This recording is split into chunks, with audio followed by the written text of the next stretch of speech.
Comment prendre à son propre pays 92 millions de dollars? On vous explique.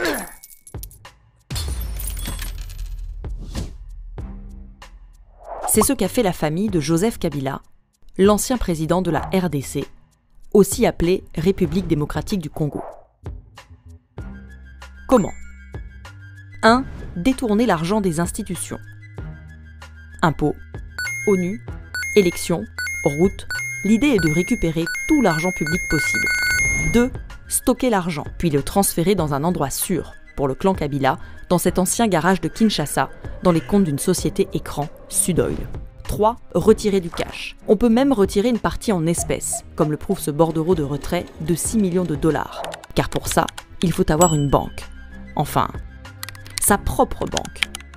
Ou plutôt une banque contrôlée par la famille, comme la BGFI Banque du Congo. Contrôlée par la sœur de Kabila, Gloria Mteyu, actionnaire à hauteur de 40%, et par son frère adoptif, Francis Selemani, en tant que directeur général. Et quand au sein d'une même famille, on dirige une nation et une banque, ça facilite les choses. Ensuite, il faut être créatif. Florilège.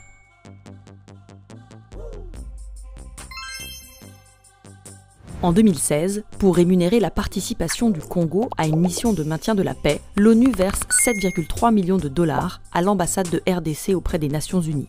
L'ambassadeur reçoit l'ordre de reverser 6,8 millions à l'État congolais, plus précisément à la Banque centrale du Congo, sur son compte à la BGFI.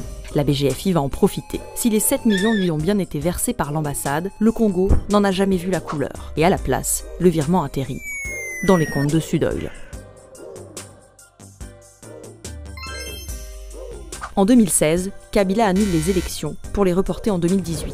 La commission électorale qui organise les scrutins, la CENI, emprunte à la BGFI 25 millions de dollars. Un prêt engendre des frais et automatiquement, la banque gagne 1 million de dollars.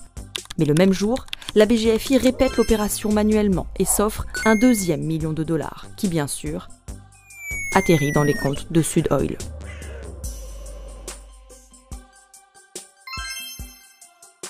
Foner, c'est l'agence publique qui s'occupe des routes du Congo.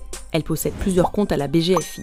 En décembre 2014 et janvier 2015, elle émet 5 transactions importantes vers un compte interne de la BGFI. 852 000 dollars d'abord, puis 594 000, encore 594 000, 586 000 et enfin près de 600 000 dollars. Au total, 3,2 millions de dollars censés transiter d'un compte du Foner à l'autre. Mais la BGFI vire en fait les 3,2 millions à 2 autres sociétés, Sudoil et sa filiale Kwanza Capital.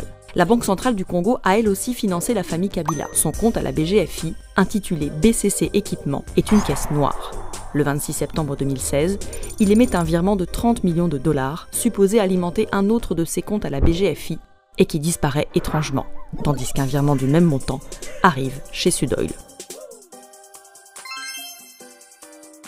La Gécamine, c'est la grande entreprise publique qui gère les mines, la plus grande ressource du Congo-Kinshasa.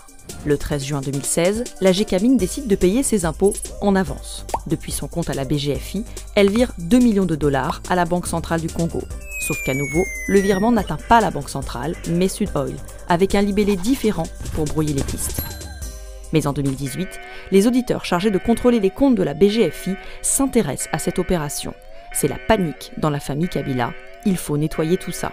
La BGFI renvoie les 2 millions touchés par Sudoil à la Gécamine, rétablit dans le remboursement le libellé initial, qu'elle antidate à 2016, et envoie enfin les impôts à la Banque centrale. Cette année-là, la famille Kabila s'en est sortie. Mais ça, c'était jusqu'à aujourd'hui. Et ce n'est pas tout.